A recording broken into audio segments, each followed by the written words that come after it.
시편 47편 1절에서 4절 다 같이 시작. 오 너희 모든 백성들아 손뼉을 칠지어다. 승리의 함성으로 하나님께 소리칠지어다. 지극히 높으신 주는 두려우신 분이시니 그는 온 땅을 통치하시는 위대한 왕이라. 그가 그 백성을 우리 아래, 민족들을 우리 발 아래 복종케 하시며 우리를 위하여 우리의 유업을 선정하시리니 곧 그가 사랑하신 야곱의 탁월함이라. 셀라. 아멘.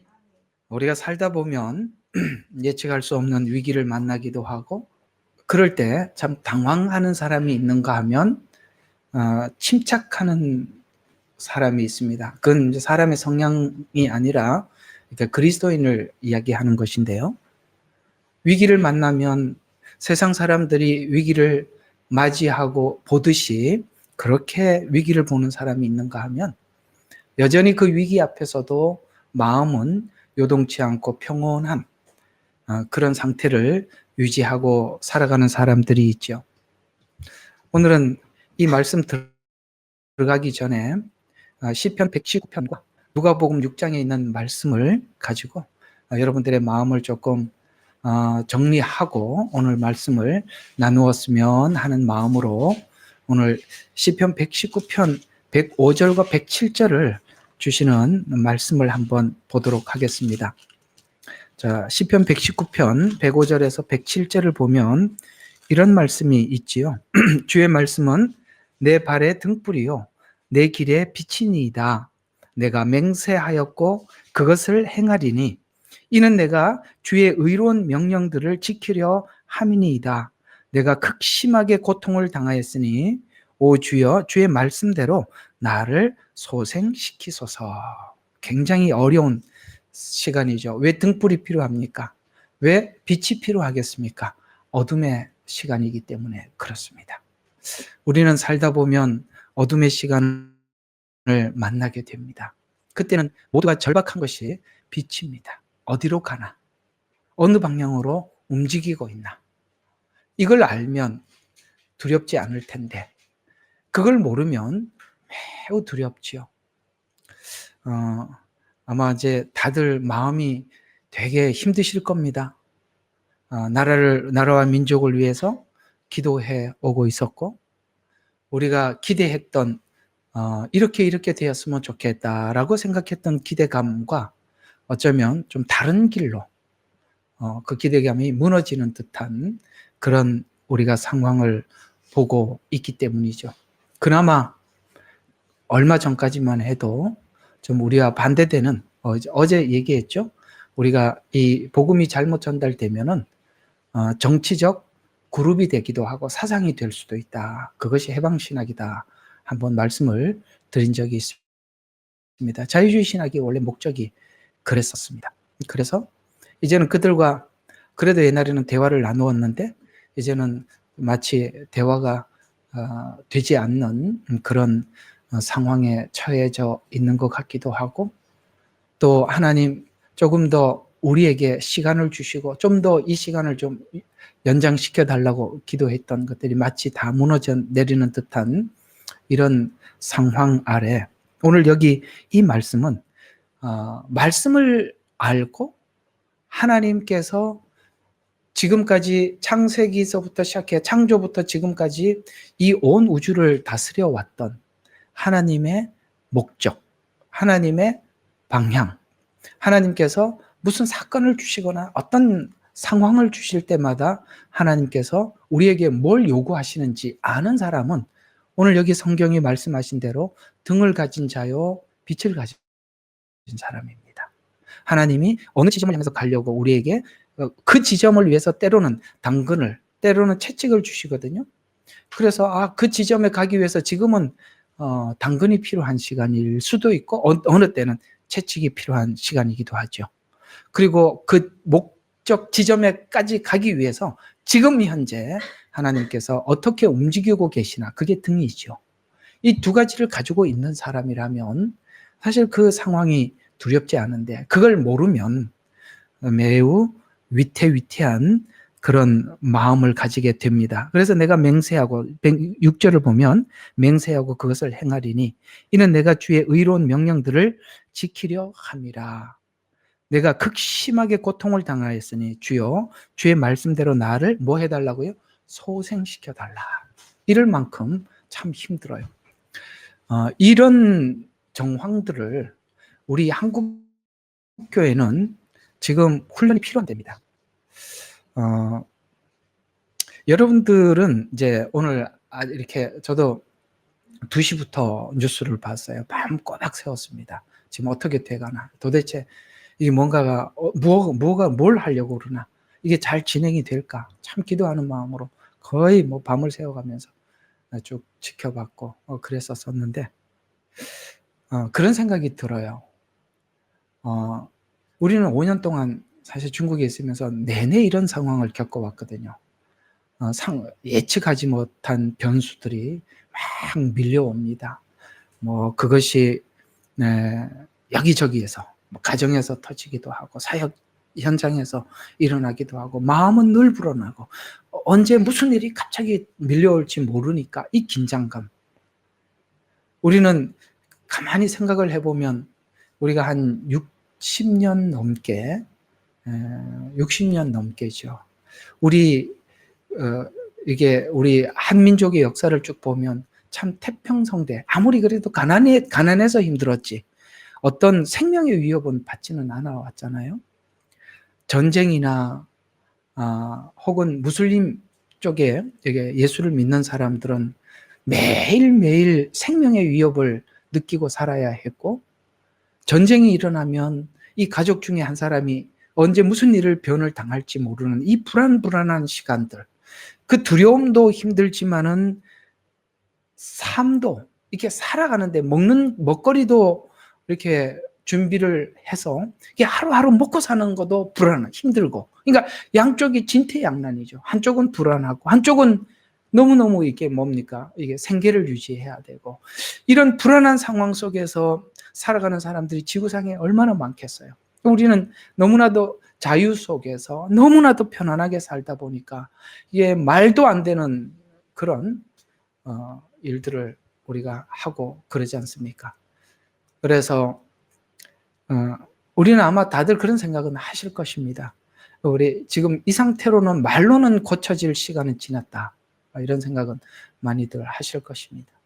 그렇다면 하나님의 주권 안에서 하나님 무슨 일을 하실 것인가? 주권. 오늘은 이렇게 굉장히 중요한 것이, 오늘 이 읽었던 시편 47편, 6편과 7편은 우리가 하나님의 주권을 믿는 자는 등을 가진 자요 빛을 가진 사람이라, 이렇게 말씀을 하고 있는 것이거든요. 우리는 하나님이 어떤 분인 줄 알고 이런 모든 일들을 벌릴 때 하나님께서는 우리에게 목적하신 바가 뭔지를 성경 내내 통해서 하나님이 어떤 분인지 아니까 우리가 그걸 예측할 수 있어요. 그래서 우리는 이것이 무엇을 향해 가고 있는 줄 알기 때문에 이런 시간들이 우리 신앙을 다지고, 지난날 내가 말씀을 가지고 있던 사람인가, 내가 그 말씀을 진정으로 믿었던가, 이런 위기 상황이 왔을 때 진짜 내가 말씀을 믿고 따라왔던 사람들은 이제 그 말씀을 탁 붙잡고 그냥 덤덤하게 이 상황을 하나님 앞에 올려드리고 나갈 텐데, 그렇지 않으면 그냥 인간의 본성 그대로 나타나는 거죠.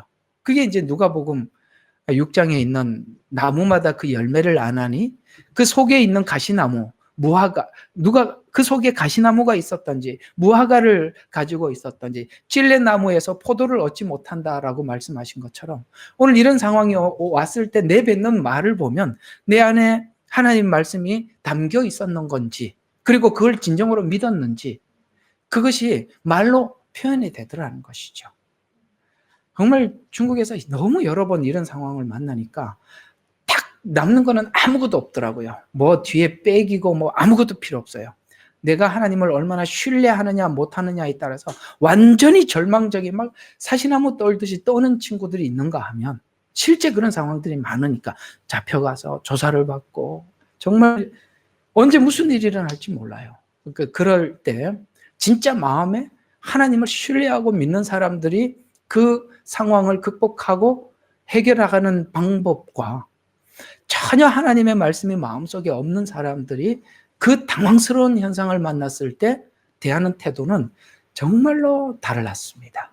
오늘은 여러분들이 이런 상황을 우리가 보고 만날 때 과연 우리는 어떤 마음으로 우리가 지금껏 하나님의 말씀을 담아왔고 과연 그 속에 그것이 믿음으로 준비되어 있는가, 그 말씀이 실제 내 속에 담겨져 있는가는 이런 상황 앞에서 여러분들과 제가 어떻게 대하는가, 어떻게 반응하는가가 여러분과 제가 지금까지 말씀을 담아왔던 결과라 이렇게 생각을 하시면서 혹 이런 상황 속에서 내가 정말 믿음 없음을 내가 보았다라는 생각이 드신다면 지금부터라도 여러분들이 건성으로 말씀을 담지 마시고 진심으로 그 마음속에 믿음을 담으셔서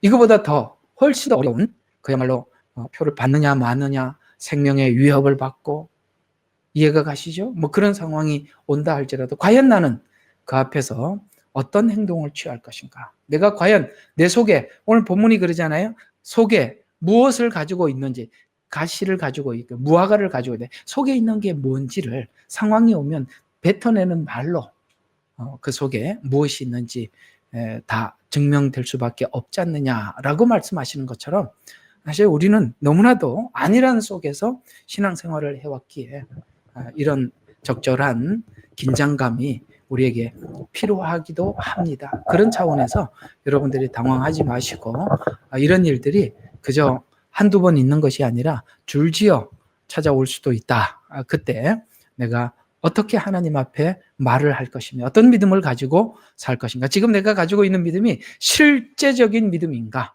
아니면 그저 그냥 그 당시에 잠시 은혜를 받고 지나가 버리고만 아무것도 남은 것이 없는 믿음인가를 우리가 한번 잘 점검하셔서 이런 상황도 여러분들에게 큰 믿음에 도움이 되고 유익이 되는 그런 시간이 되시기를 바랍니다.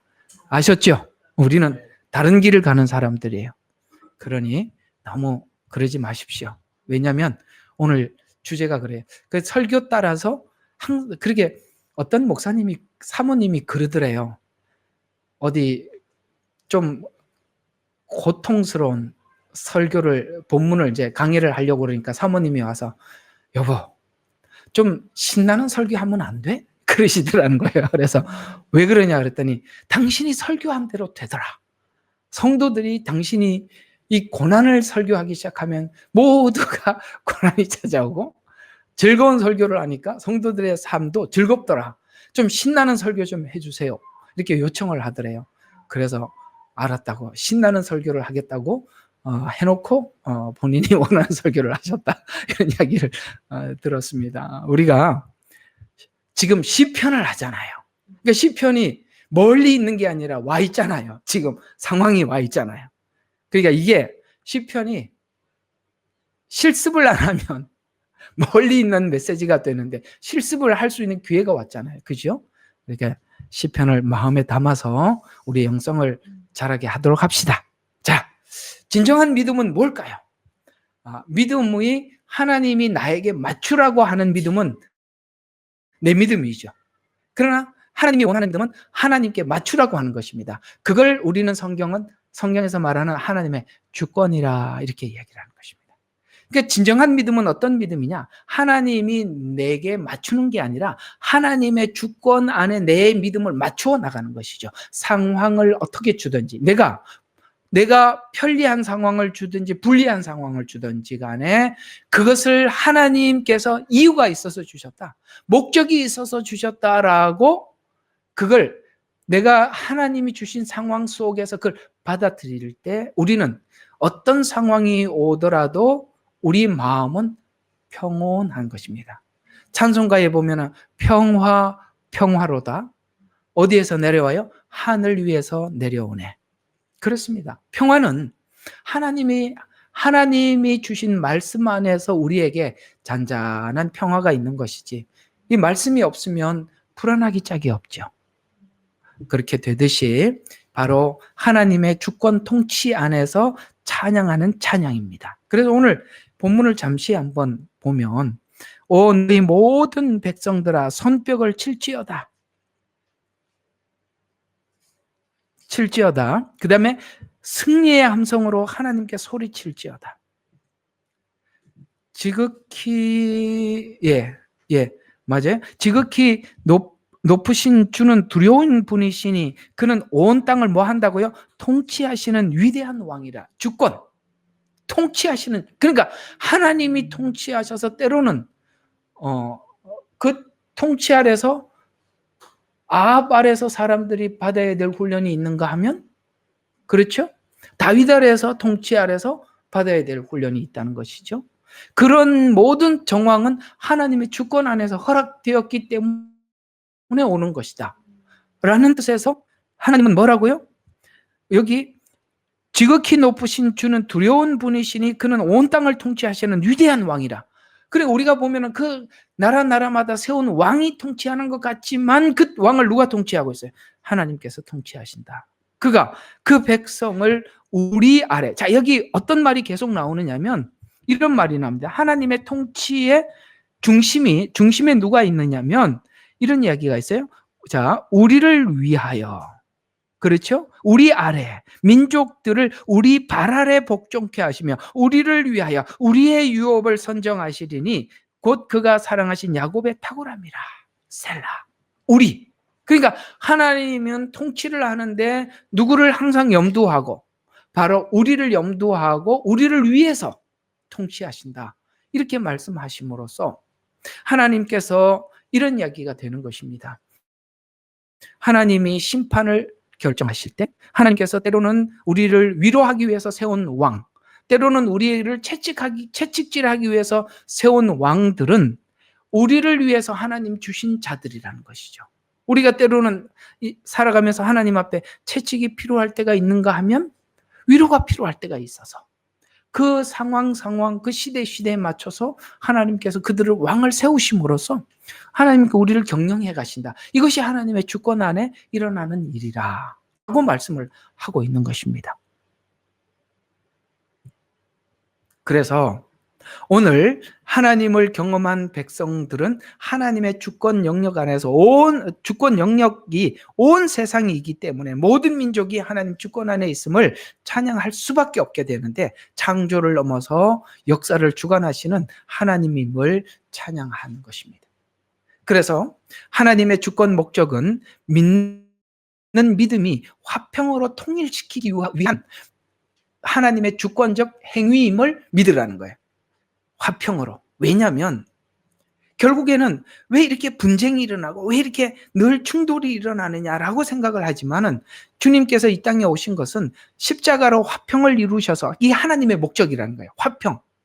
그래서 이루셔서 세상의 분쟁을 없애는 평화와 화평으로 승리하기 위해서 하나님께서 십자가는 인류의 칼을 내려놓게 해서 오직 십자가 복음 안에서 모든 민족이 하나가 될 수 있기 때문에 그래서 하나님은 오늘 여기 46편 9절에 보니까 전쟁을 멈추게 할 수 있는 분이고 세상의 분쟁을 잠잠케 하는 승리자로 47편 여기 3절에 보면 모든 민족을 복종케 하시는 왕으로 찬양을 받으시기에 합당하시다고 이렇게 말씀하고 있는 것입니다. 그래요. 이게 왜 하나님이 그렇게 화평을 이루기 위해서는 서로에게 좋은 마음을 주셔서 그냥 화평을 이루게 하시지 왜 하나님은 이렇게 분쟁을 통해서 다시 화평을 이루게 하시냐 이 말씀 이렇게 말씀하고 있거든요. 내가 세상에 화평을 이루러 온 줄로 생각하지 마라. 내가 검을 주러 왔노라. 와서 뭐 해요? 시어머니와 며느리가 그렇죠? 이 불화를 일으키려 왔다는 거예요. 여러분 이 그리스도 밖에 있었던 화평들은 전부 다 거짓된 화평들이라 그건 사단 안에서 이해관계 속에서 화평인데 십자가 안에서 다시 화평을 이루기 위해서는 누군가가 그 십자가 안에서 주님을 만난 자가 있고 저쪽은 만나지 못한 상태에서 여러분 영이 다른데 어떻게 화평을 이루겠습니까? 그러니 하나님께서는 나름 이쪽에 당하는 쪽이나 공격하는 쪽이나 나름 하나님께서 뭔가를 작업을 하실 것입니다. 여러분, 이 세상에서 가장 원수같이 살아가는 가장 분쟁이 심한 나라가 어디입니까? 이스라엘과 무슬림 사이입니다. 그들은 그야말로 긴 시간 거의 1500년 이상을 원수같이 살아왔어요. 그들은 결코 하나가 될 수가 없습니다. 그러나 유일하게 하나가 되는 공간이 무슬림이 크리스찬이 되고 유대인이 크리스찬이 되었을 때만이 화평이 이루어진답니다. 이런 것처럼 아마 하나님께서는 나름 유대인들은 유대인들의 어떤 굴레 안에서 하나님께서는 어떤 작업을 하고 계실 것이며 또 이쪽은 이쪽대로 하나님은 어떤 작업을 하고 있을 것입니다. 우리가 생각하는 방식이 아닌 하나님은 각자가 다른 성향을 가지고 있고 다른 성향의 문화 속에서 살아왔기 때문에 하나님께서 그들은 이런 공간 안에서 생각을 해야 하고 누구는 이런 공간 안에서 생각을 해야 하기 때문에 그 공간은 우리가 이해할 수 없는 공간이지만 하나님은 어떤 공간을 만들어서 뭔가를 말씀하고 계실 것입니다. 그 작업을 우리가 하고 있음을 믿어야 돼요. 하고 있음을 믿어야 되는 거예요. 그래서 유일하게 하나님만이 전쟁을 멈추게 하시는 분인데 그것은 하나님이 전쟁을 통해서 전쟁을 멈추게 하는지 그거는 하나님의 주권 안에 있다는 것이죠. 우리가 그런 하나님의 등불을 가지고 있고 하나님의 빛을 가지고 있다면 우리 마음속에 두려움이 없어요.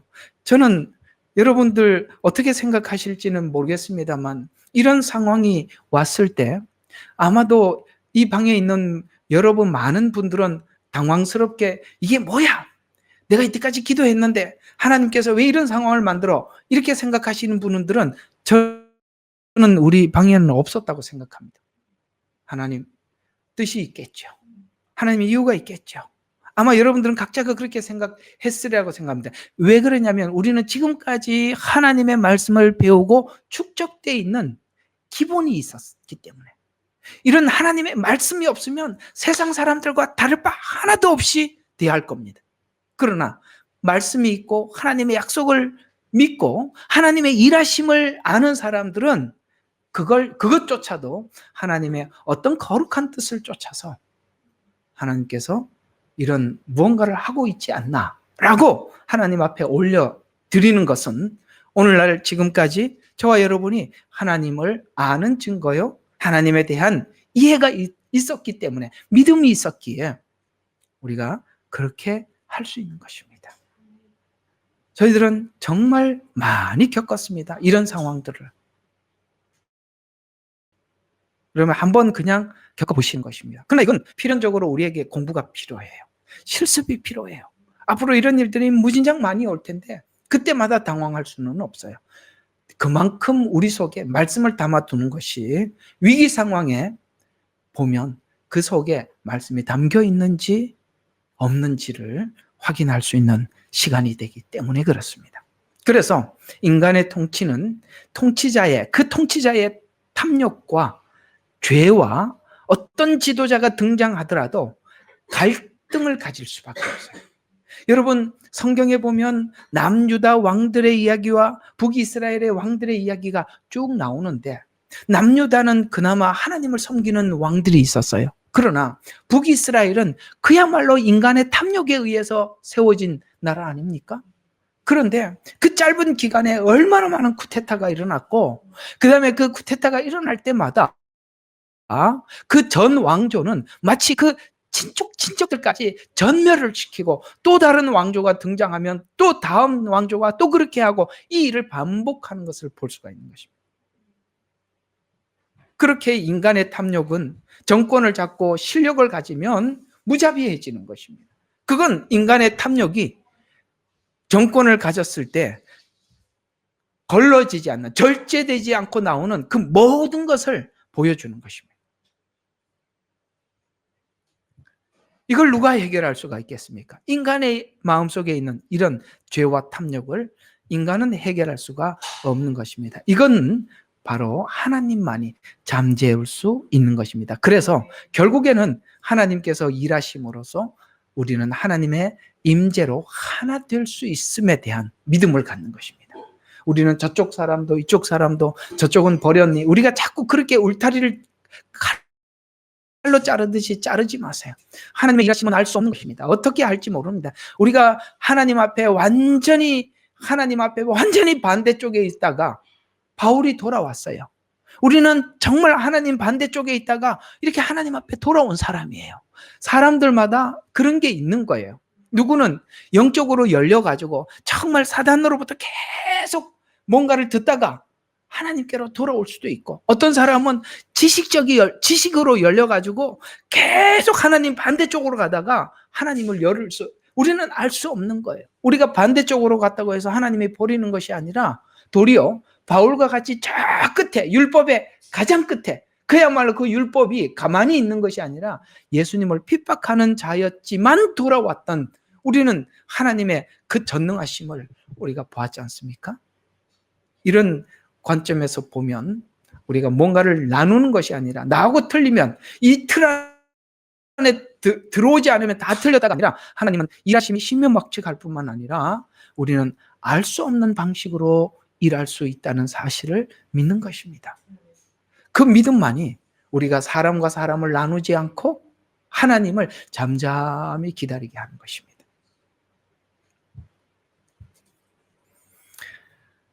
그래서 교회는 하나님의 임재함으로 시작하였고, 교회를 통해서 유대인, 이방인, 자유자, 종, 남자, 여자가 모두 다 이곳에 와서 하나가 되게 하셨을 뿐만 아니라 하늘에 있는 것이나 땅에 있는 것이나 모든 것을 통일시키려고 주님은 이 땅에 오셨다라고 말씀을 하고 있습니다.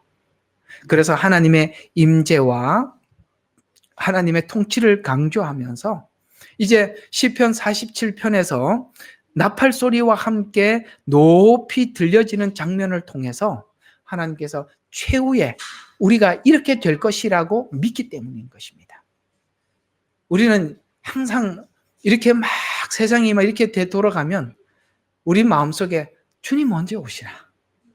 성경에 언제쯤 오시냐? 이게 자꾸 누가 이렇게 묻는 분이 계시는데 내가 대답을 안 하는 이유는 좀 설교 좀 듣고 물으란 말이에요. 아무것도 듣지 않고 맨날 중요한 것만 물어. 그냥 대답 끝까지 안 해줄 거예요. 공부를 안 해요, 공부를. 예? 계속 들으라고 다 올려놨는데 그거는 듣지는 않고 맨날 묻기만 하고 말이죠. 좀 요번 이 설교 좀 듣고 좀 제발 좀 설교 좀 강해 좀 들으세요. 우리가 결정적인 몇 가지만 안다고 그게 전부 다 아는 게 아니에요. 전반을 알아야죠. 우리는 우리에게 소망이 있어요. 세상이 어찌하더라도 하나님께서는 우리의 피난처가 되신다. 오늘 뭐라고 찬송가에 그랬죠? 큰 바위에 숨기시고 주 손으로 덮어주셔. 우리 하나님은 우리를 보호하시는 하나님이죠. 그것이 죽음이 우리 피난처가 될 수도 있어요. 맞지요? 저는 그런 생각이 들어요. 하나님께서 이 마지막 때 엄청난 일이 앞에 있는데 하나님 먼저 데리고 가시는 분들은 그게 피난처야. 전 그렇게 생각해요. 우리는 그건 다 하나님이 정하는 시간들이에요. 하나님이 일하시는 방법들이에요. 우리는 알 수 없어. 아니면 믿음이 연약하면 하나님께서 보호하시겠지. 또 하나님께서 그 시간에 하나님을 증거할 사람들은 하나님 또 보내시겠지. 각자 하나님께서 하실 일이라 믿는 거죠. 우리가 분명한 것은 나팔 소리와 함께 주님께서 오신다는 거예요. 그래서 주의 재림과 함께 이어질 천년 왕국을 우리로 하여금 오늘 본문은 연상케 하시는 것입니다. 그래서 예수님의 재림과 함께 이어질 천년 왕국을 연상케 해서 천년 왕국 때 평화는 나팔 소리와 함께 오실 예수님께서 통치하실 나라를 찬양하면서 개개인적인 갈등도 오직 십자가 안에서 하나됨을 유지할 수가 있고, 그날을 우리가 생각하면 언젠간 우리가 거기 들어가서 살 텐데, 그렇다면 오늘 우리가 살아가는 이 시간들이야 지나가는 시간이 아니겠어요? 지나가는 시간에 내가 주를 위해서 뭔가를 그 주님의 길을 내가 함께 조금이라도 가줄 수 있는 것이 우리에게 그 시간을 가치 있게 만드는 것이죠. 이런 것처럼 인간의 평화와 안정은 십자가 은혜 안에서 은혜를 받은 자들을 통해서만이 완성된다는 거예요. 이런 막 요동하고 좌는 좌쪽에서 요동하고 우는 우쪽에서 요동하고 그런 요동함 속에서 평온을 찾은 사람, 평온을 유지하는 사람이 있는데 누구더라? 그 십자가 복음이 그 가슴속 깊은 곳에 있는 자. 그들은 하나님 앞에 평온을 가지게 될 것입니다. 오늘 이 46편과 47편은 바로 이 부분에 대해서 우리에게 은혜를 주시고 확고히 하기 위해서 쓰여진 성경입니다. 또 그러면 이 46편과 47편의 차이점은 뭐냐? 그 똑같은 어떤 강조점이 있는데 46편은 개인에게 강조점이 있다면 47편은 모든 민족에게 강조점이 있다는 것이죠. 우리는 모두라는 우리 속에 살고 있어요. 그러나 개개인이죠. 우리는 우리가 전체가 가는 대로 가기는 하지만 개개인이 자기 믿음을 가지고 있는 것이죠. 그 46편은 개개인의 믿음과 보호를 하나님의 그런 피난처, 보호처를 강조했다면 47편은 모든 민족에게 주는 서신으로서 오늘 46편은 하나님이 우리와 함께 계신 피난처이자 보호자라는 주제를 강조하면서 이 시편은 특히 위기의 순간에서 하나님이 주시는 평안과 보호를 찬양하면서 7년 환난 중에 앞으로 지금 이런 것들 아무것도 아니죠. 환난은 말을 할 수가 없는 거잖아요. 그래서 하나님께서 전쟁을 결국 멈추게 하시고 이런 여러 가지 이 7년 환난 속에 있는 이 자연재해 속에서도 하나님은 우리의 피난처가 된다. 너 개인이 그걸 믿어라 라는 부분을 강조한 것이 46편이라면 47편은 모든 민족에게 우리에게 주시는 말씀으로서 하나님이 온 세상의 왕으로 모든 민족이 그분을 찬양하며 왕이신 하나님을 찬양과 경배의 시로 위엄을 모든 민족을 그것을 인정해야 한다라고 말씀하고 있습니다. 그 각 민족마다 다스림이 다르고 하나님의 목적이 다르기 때문에 그렇죠. 여기 시드니에서 살아가 보니까 여기는 너무나도 많은 다민족들이 특히 이 시드니 안에 와 있어요. 너무너무 다양해요. 이게 여러분들이 그 한국에서 느낄 수 없는 정말 특별한 걸 여기 시드니에서 느낄 수가 있는데요. 여기는 아시아권에 있는 사람이 오기도 하고 저기에 힌디권에 있는 사람들, 그러니까 불교권 혹은 힌디권 혹은 무슬림권, 중국, 자유진영인 대한민국, 일본 뭐 이런 사람들이 막 와서 살아가고 있는데 이 각자가 이 수준들이 너무 달라요. 너무 달라요. 계속 전쟁이 빈번하게 일어났던 곳에 난민으로 온 사람들은 마음이 마치 자기가 이 전쟁으로 인해서 마음이 항상 긴장된 것처럼 그렇게 여기 와서도 살아요. 그런 걸 한 번도 겪지 않고 살았던 사람들은 또 그렇게 또 살아요. 그러니까 이 전쟁 속에서 긴장감 속에 살았던 사람, 중국 사람들, 그다음에 이게요 중동 속에서 너무나도 달라서 호주라는 법이라는 테두리가 있는데 이 법을 지키는 걸 보면 너무 이상해. 누구는 이 법을 어떻게 하면 악용하나 이런 생각을 해. 늘 그런 불안과 남을 속이고 등쳐먹고 이렇게 살던 그런 문화권에 있는 사람들은 이 호주법이 굉장히 신사적이거든요. 이런 법들을 어떻게 하면 악용하나. 그러니까 그런 것만 연구하는 사람이 있는가 하면 그 부류의 사람들은 대부분 그러고 살고 있어요. 그러나 매우 안정적이고 법 질서를 잘 지키고 이렇게 살았던 사람들은 이 법에 대해서 그냥 이 호주법을 어떻게 나와 있으면 우리가 어떻게 지켜야 되나 그 지키려고 애를 쓰고 이쪽은 악용하려고 애를 쓰고 너무 다르더라는 거예요. 그런 모습들을 여기서는 정말 많이 보게 돼요. 그래서 하나님께서 각 민족을 다루는 어떤 하나님의 방법 자체가 달라요. 그래서 우리는 이 모든 민족들을 인정해야 되는 것입니다. 결국 이 찬양을 하는 것은 재림의 날 주님의 나라의 의로운 통치에 대해서 찬양할 것이라 라고 합니다. 결국에는 모두 다 하나님의 의를 각자가 다른 방식 속에서 배우게 될 것이고, 결국은 이 의로운 통치에 대해서 찬양할 것이다. 그런 날이 올 것이다. 천년왕국 때 하나님의, 예수님의 그 온전한 의의 통치가 이루어질 것이다 라고 말씀하면서 찬양하라 라고 말씀하고 있는 것입니다. 하나님의 의를 본 자, 하나님의 의를 입은 자만이 하나님의 영광의 자리에 참여하게 될 것이다 라고 말씀하고 있는 것입니다. 7년 중에 오직 하나님만이 보호처가 됨을 또 오늘 이 47편은 찬양하는데요. 7년의 목적은 천년 왕국의 기대와 새로움은 하나님을 믿는 믿음 안에서 확신을 갖게 되고, 그 확신이 이 7년이라는 환난기를 믿음 가운데 잘 극복해서 나갈 수 있게 만드는 것입니다. 진정한 피난처는 하나님의 말씀을 따라 예언이 완성될 것을 믿는 믿음, 하나님의 예언대로 그 완성될 것이라는 사실을 믿는 믿음, 그 천년 왕국의 하나님의 의로운 통치가 이루어질 것이라는 믿음이 지금 불의한 자의 통치 아래서 이기게 만들고 그 의를 지키게 만들다는 거예요. 왜?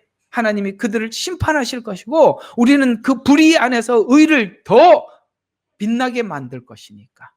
우리의 의는 더 빛나게 될 것이고 더 날카로워질 것이고 더 선명해질 것이니까.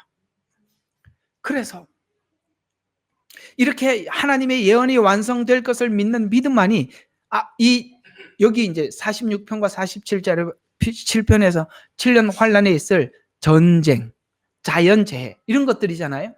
나팔재앙과 대접재앙이. 그래서 이런 두려움 상황에서 하나님이 우리의 피난처와 힘이 된다는 내용으로 고난 중에도 하나님을 신뢰해야 한다는 메시지를 우리에게 전달하고 싶은 것입니다. 결국은 가보면 우리 속에 이 하나님이 하나님 되심을 믿는 믿음만이 결국은 자기 자신을 지켜내더라는 거예요. 야, 정말 그런 위기 상황이 딱 오니까요, 누구도 우리에게 도움이 될 수, 이러면 아시죠? 딱 그런 데 가면 개개인이라는 거. 다 개개인이에요. 그래서 그때 사시나무 떨듯이 떠는 사람이 있는가 하면 진짜 그래요. 네, 너무 떨려갖고 글을 못 써. 손이 떨려서. 그러는 사람이 있는가 하면 담대한 사람이 있더라는 거예요.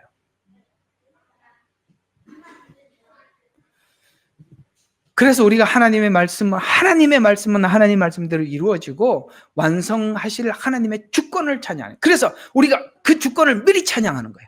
미리 감사하는 거예요. 미리 승리할 그 끝을 보는 거예요. 지금을 보면은 승리할 수 없어. 하나님의 마지막을 보는 거예요. 그래서 그분의 통치를 선포하는 시로, 막 선포하면서 나가는 거예요. 이스라엘 백성들이 바벨론의 포로로 잡혔을 때, 야, 예레미야가 70년 후에 되돌아간다 그랬다. 70년 후에 돌아간다 이러는 사람들은 견뎌내는데 매일매일 그 밀려오는 고통을, 짐을 지는 사람들은 그 매일매일 밀려오는 그 고통에 짓눌려서 못 사는 거예요. 우리는 끝을 보고 가는 거예요. 하나님의 말씀 내 발의 등이요. 뭐라고요? 빛이라. 그래서 우리는 그분의 통치를 선포하는 시로 모든 민족이 하나님을 경외하고 찬양하는 모습을 강조하고 있습니다. 또 이 표현 방식의 차이가 있어요. 46편은 하나님의 보호하심을 묘사하면서 위로와 안정감을 주는 표현을 사용합니다.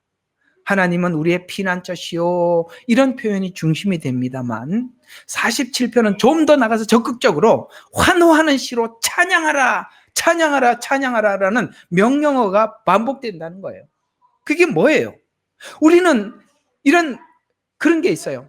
어떤 상황이 몰려왔을 때 그 위기를 보는 것이 아니라 항상 기뻐하라, 쉬지 말고 기도하라, 범사에 감사하라, 이렇게 그걸 보고 감사하는 사람들은 이 상황을 뛰어넘어가서 저쪽 끝을 보는 거예요.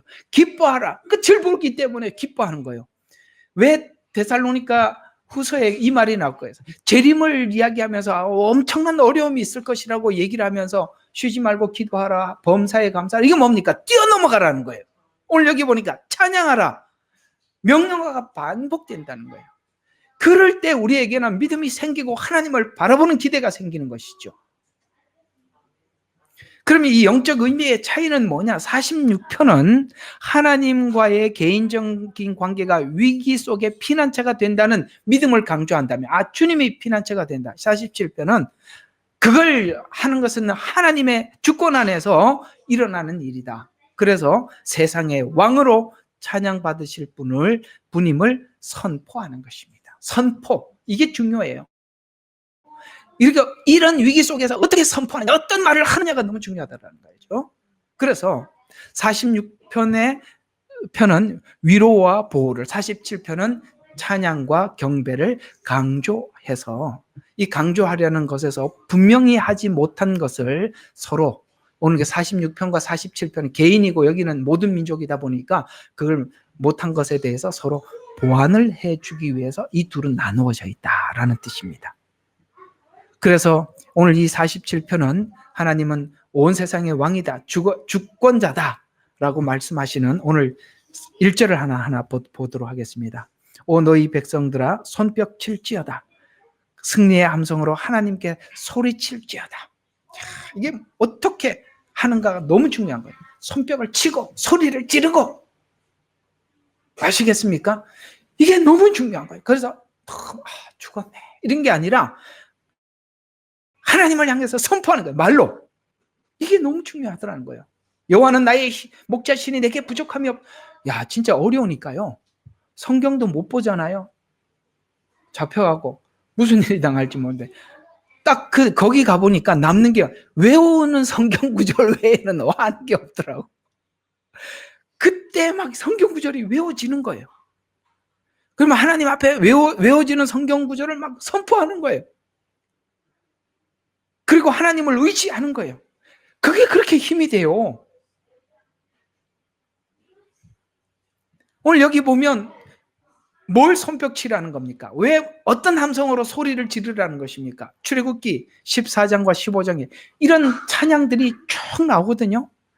하나님께서 애굽에서 나오게 하신 하나님을 찬양하는 거예요. 애굽에서 나온 후 불렀던 찬양, 곧 바로의 손에서 하나님께서 나오게 하신 과거를 생각해라는 거예요. 그건 뭐죠? 우리가 죄와 사망 가운데 매여서 살아갈 때 하나님께서는 우리를 그곳에서 건져주셨던 그 정황들을 하나하나 생각해 보면 너무나도 놀랍다는 거예요. 어떻게 나 같은 게 하나님께서 나를 부르셔서 이곳에 와서 하나님께 예배하며 그 말씀을 믿고 미래의 소망을 가지게 이렇게 만드셨는가?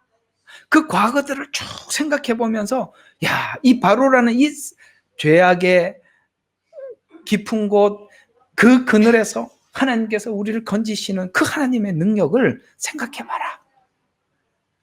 뿐만 아니라 나오게 한 것도 찬양하게, 들어가게 한 찬양도 해라. 죄와 사망에서 나올렸을 뿐만 아니라 하나님이 주신 약속의 땅에 들어갈 것을 생각하면서 찬양. 이게 여호수아서 6장과 여기는 출애굽기 14장과 15장은 나온 찬양이라면 여기 여호수아서 6장은 들어가게 하신 은혜를 찬양하는 것이죠. 애굽에서 나온 여호수아가 하나님 찬양, 약속의 땅으로 들어가게 하신 것을 찬양하게 하시고, 또 사무엘하 5장과 6장에서는 들어간 땅에서 뭘 합니까? 법궤를 모셔 하나님을 섬기는 것을 찬양하더라는 거죠. 죄 가운데 나왔고 약속을 받고 하나님의 말씀이 우리 속에 들어와서 주님이 우리 주인이 되어주는 거예요. 법궤가 내 속에 들어오는 거예요. 그래서 법궤를 모셔 섬기게 하심을 찬양하고, 승리를 거둔 이스라엘의 언약궤를 옮길 때 하나님 앞에서 기쁘게 찬양했던 것처럼 그리스도인이 예수 그리스도로 인해서 얻게 된 찬양의 목록들을 보면 나옴을 찬양하고 들어감을 찬양하고 모셔드림을 찬양하고, 동일하게도 이 마지막 7년에는 애굽에서 빼내주듯이 적그리스도 손에서 우리를 빼내주실 것입니다. 그걸 찬양하는 것은 지금 우리가 미래에 있을 하나님의 약속을 붙잡고 찬양하는 거예요. 마치 악의 권세에서 우리를 빼내주셨듯이 마지막 7년에도 적그리스도 손에서 우리를 빼내주실 것이고, 하나님께서 약속하신 땅에 들어가게 하셨듯이 약속하신 천국으로 우리를 인도하실 것을 찬양하고, 그래서 찬양하고 선포하고 명령하라는 거예요. 찬양을 하라고 명령하시는 거예요. 천국에서 하나님을 섬겨 하나님의 보좌 앞에서 우리가 하나님을 찬양하게 될 것입니다.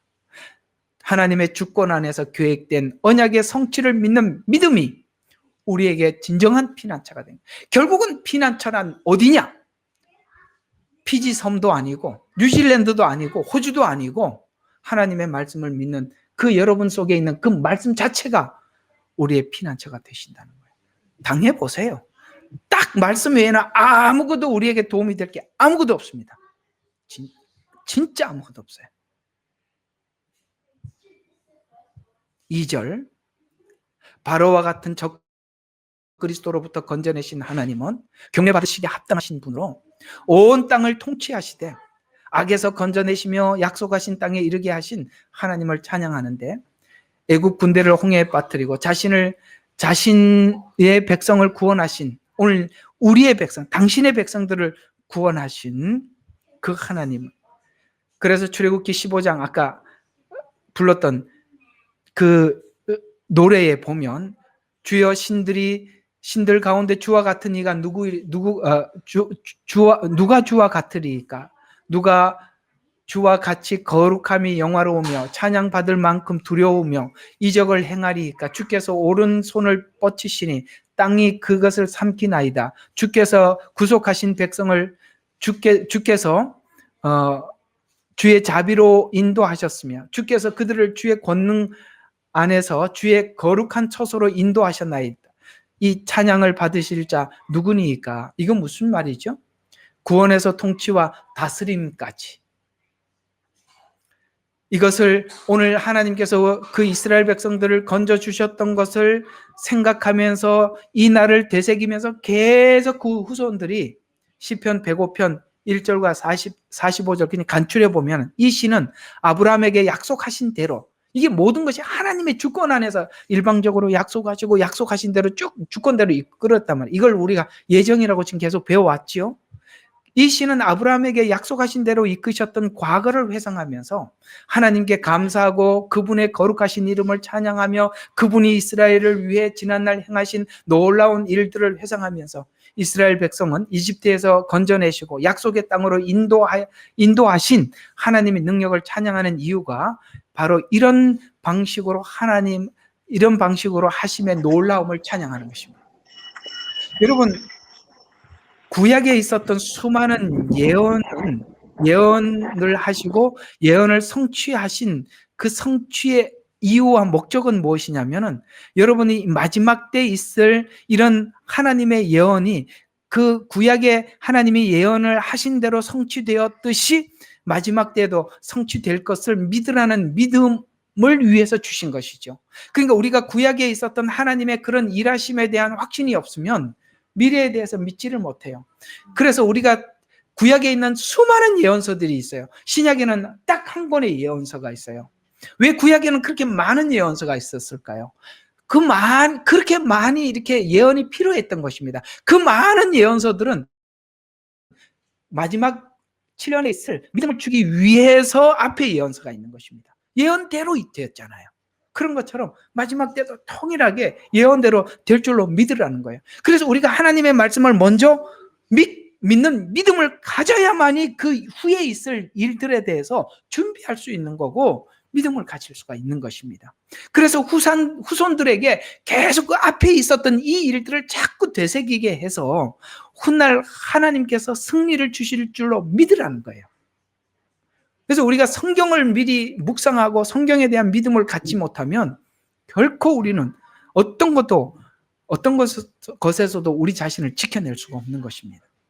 자신을 주셔서 성도를 구원케 하시는 방법으로 아브라함에게 하신 약속을 그런 식으로 자기를 주어서 자기가 죽어서 우리를 그 언약을 이루시는 하나님이라면 두려울 게 없죠.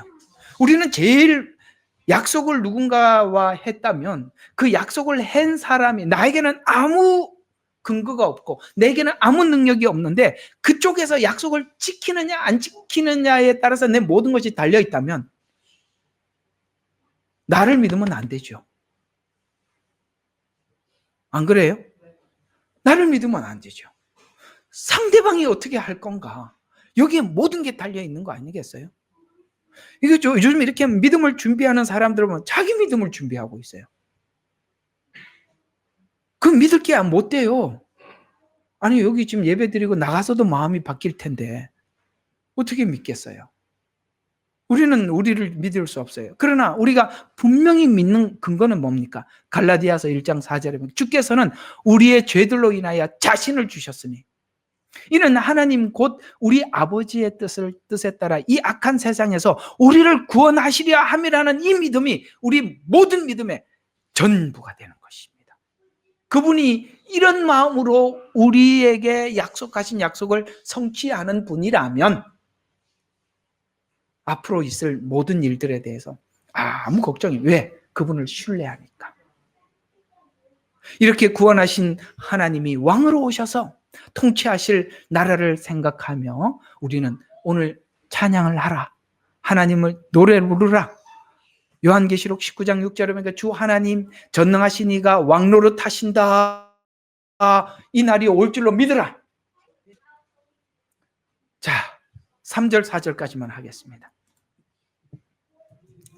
자, 이제 3절을 보면 이렇게 나옵니다.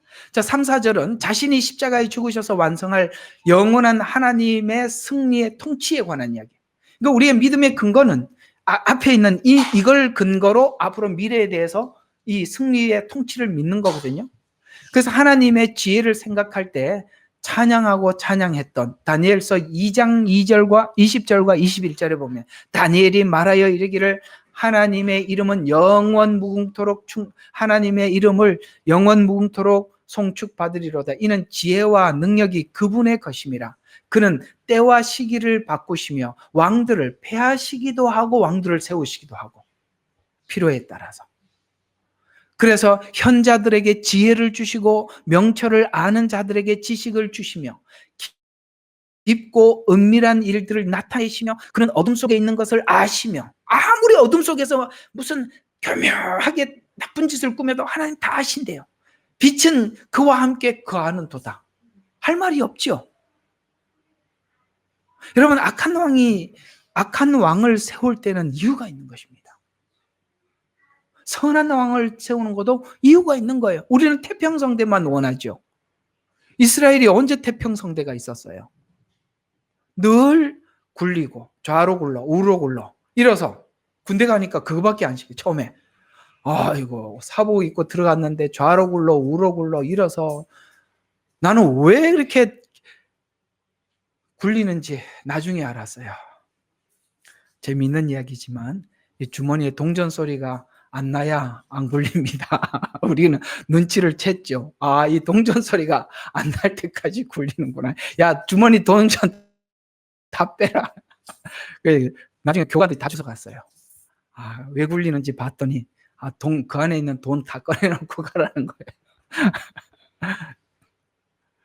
하나님께서 왜 악한 왕을 세우기도 하고 선한 왕을 세우는가? 그건 다 필요에 따라서. 왜 이스라엘이 바벨론을 강성케 하는가? 왜 아수르를 강성케 하는가? 왜 하나님께서는 알렉산더 왕을 세우는가? 그리스를 세우는가? 왜 로마를 세우는가? 왜 로마라는 시대 때 예수님이 오셔야만 했는가? 왜 로마는 길을 열어놨는가? 이유가 있다는 거예요. 세상 사람들은 자기를 위해서 열어놓은 줄 알겠지만 하나님은 이유가 있어서 열어놓으셨다라는 것입니다. 결국 이렇게 완성하고 실현될 것입니다. 자, 결국은 이렇게 될 겁니다. 요한계시록 19장 6절에 보면 또 내가 들으니 무리의 음성 같고 많은 물소리와 같고 큰 애성과 같은 음성이 하늘에서 나서 말하기를 할렐루야 우리 주 하나님 곧 전능하신 이가 통치하시리로다. 하나님 이런 날이 우리에게 올 겁니다. 4절.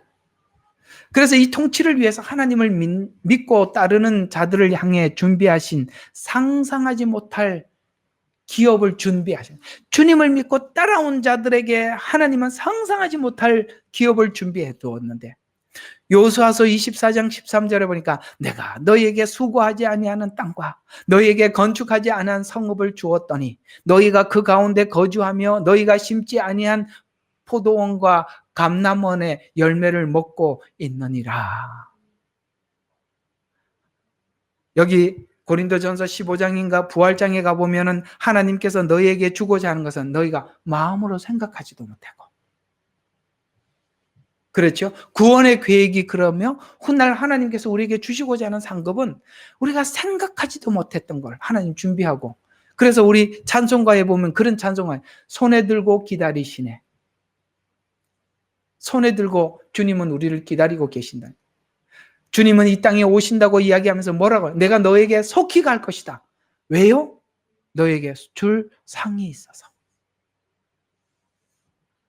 이 기업을 통해서, 이 기업을 아들을 통해서 아들과 함께 상속해 주실 것입니다. 우리 성경 두 군데만 보고 오늘 말씀을 마치도록 하겠습니다. 로마서 8장입니다. 8장 16절과 17절에 하나님께서 그 아들과 함께 그 기업을 주실 것이다 라고 말씀을 하고 있거든요. 로마서 8장 16절 17절. 성령이 친히 성령이 친히 우리의 영과 함께 우리가 하나님의 자녀임을 증거하나니 자녀임은 또한 상속자들이니, 종은 상속자가 될 수 없어요. 율법 안에 있는 자들. 이게 갈라디아서 이야기예요. 종은 상속을 받을 수 없어요. 자, 자녀임은 상속자들이니 하나님의 상속자들이요 그리스도와 함께한 공동 상속자들이니 우리가 그와 함께 고난을 받는 것은 그와 함께 영광도 받게 할. 상속을 뭘로 받냐? 주님의 고난을 내가 받는 모든 것이 주님께서 그 고난을 받으셔서 하나님 앞에 복을 누렸듯이 주님의 길을 간 모든 사람들에게 주님이 받으셨던 그 복을 우리가 받는다는 거예요. 그러면 우리가 편하게 살다가 주님 만나야 되겠어요? 주님의 길을 함께 가다가 가고 난 뒤에 하겠어요? 예, 주님의 길을 가고 여러분들이 알지 못하는 하여튼 그런 게 있습니다. 그걸 하셔야 돼요. 에베소서 1장 11절과 12절입니다. 상속에 관한 이야기가 한 번 더 나옵니다. 한 번 더 보도록 하겠습니다. 에베소서 1장 11절 12절. 모든 것은 그 자신이 의도한 대로 행하시는 이의 목적에 따라 우리가 예정되어 그분 안에서 유업을 받았네. 항상 그분 안에서 유업을 받는데요. 이는 먼저 그리스도를 믿었던 우리로 그의 영광을 찬양케 하려 함이라. 그와 함께 우리는 이 날이 완전히 보장되어 있는 이유가 예수님이 지금 어디가 있는지 믿기 때문에 그랬죠. 우리는 그와 함께 있는 자예요. 그분이 어디가 계세요? 하나님 우편 보좌에 가 계세요. 우리도 그분이 가 계신 곳에 우리도 갈 거예요. 그렇기 때문에 우리가 거기 간다는 거에 대해서 아무 의심이 없어요. 왜? 우리는 그분과 함께 받고 우리는 그분 안에 있기 때문에 그분이 간 곳이 내가 간 곳이에요. 근데 주님은 우리가 거기 가서 상급을 받기 위해서 그분이 간 고난을 함께 받으라는 거예요. 그래서 바울이 그런 이야기를 한 거예요. 내가 그리스도의 남은 고난을 내 육체에 채우고 있다. 왜? 오늘 여기 본문대로 고난과 함께 영광을 받으려고. 여러분들 이 고난은, 그리스도와 함께 받는 이 고난은 훗날 하나님께 영광을 얻게 하기 위한 기회를 주시는 것입니다. 오늘 이야기들을 정리하고 마쳐보도록 하겠습니다. 여러분, 생각지 않는 가정의 위기들, 국가적인 위기들, 우리는 이렇게 편히 갔으면 좋겠지만 예측할 수 없는 어떤 상황들이 우리에게 다가올 수 있습니다. 그것이 여러분들이 직접 피부에 직접 와닿지는 않지만 앞으로는 아주 가까이 와닿을 것입니다. 그때 여러분과 제가 가지고 있는 믿음의 에너지는 예수 그리스도께서 또한 하나님께서 우리에게 약속하신 대로 그 약속하신 대로 이끄시고 완성할 것이라는 그 믿음만이 우리를 지켜낼 것입니다. 하나님께서 이렇게 말씀을 듣고 그 말씀을 가지고 기초로 삼아서 여러분에게 믿음을 주시려고 할 때 그때 여러분들은 잘 준비하셔서 조금 있으면 말씀의 기근의 때가 오는데 지금 여러분의 마음의 지식에 하나님의 말씀을 잘 창고에 차곡차곡 채우셔서 그때 여러분들의 양식이 되는 그런 은혜가 여러분께 있기를 주의 이름으로 축원합니다. 기도하고 마치겠습니다. 하나님 아버지, 시편 46편과 47편은 위기와 고난의 때를 준비케 하기 위해서 우리에게 주시는 하나님의 귀한 교훈입니다. 주님, 감사함으로 받고 준비케 하여 주시옵소서. 우리가 예측할 수 없고 기대하지 않는 여러 가지 우리 인생 속에 아버지 하나님 물밀듯이 밀려오는 날이 있을 터인데 그때 우리가 말씀을 믿고 의지하는 것만이 하나님 우리가 그 위기를 극복하는 힘이 될 줄로 믿습니다. 풍성할 때 준비케 해 주시옵소서. 예수 그리스도의 이름으로 기도드렸습니다. 아멘. 예레미야의 눈물은 시대에 맞는 말씀 선포와 변질되지 않은 순수 복음을 외치고 있습니다. 함께 연결되어 하나님께 예배드리며 이 마지막 때에 하나님께 쓰임받길 원하시는 분은 카카오 채널로 연락 주시면 연락드리도록 하겠습니다. 고정 댓글에 채널 경고와 착제에 대비한 예비 채널과 제2채널 링크를 올렸습니다. 이 채널 또한 구독 부탁드리겠습니다. 감사합니다. 우리는 역사상 가장 중요한 시점을 지나고 있습니다. 하나님께서는 하나님의 일을 하시기 전에 사람을 준비시키셨음을 우리가 알고 있습니다. 하나님 말씀은 마지막 때에 대추수, 대부흥의 때가 있다고 분명히 예언하고 있습니다. 아멘. 하나님의 말씀이 그대로 성취될 것을 믿습니다. 예레미야 눈물은 잠자는 교회와 영혼을 깨우기 위해 노력하고 있습니다. 이 가슴 뛰는 일에 함께 하길 원하시는 분은 카카오 채널로 연락 주시기 바랍니다. 당신은 위대한 하나님의 사람입니다.